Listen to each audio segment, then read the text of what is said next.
Predsednik uprave in generalni direktor Krke Jože Colarič, ki se je v nagovoru med drugim dotaknil zgodovine, je poudaril, da brez sposobnih in požrtvovalnih generacij zaposlenih Krka danes ne bi bila, kar je.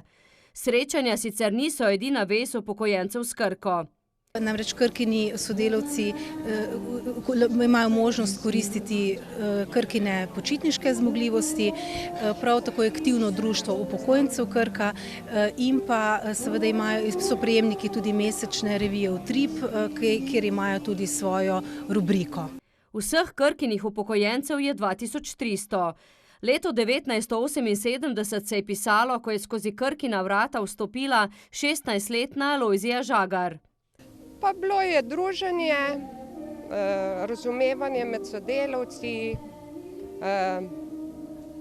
razno izposabljanje, napredovanje, delo med ljudmi pač me je zanimalo in tudi navajena sem bila delati, ne. Le z nekoliko manj delovne dobe se lahko pohvali naša naslednja sogovornica. Ja, 41 let sem delala v podjetju, spomini so lepi, raznoliko, odnosi so bili lepi, korektni. Moji spomini so kar lepi, če pogledam za nazaj.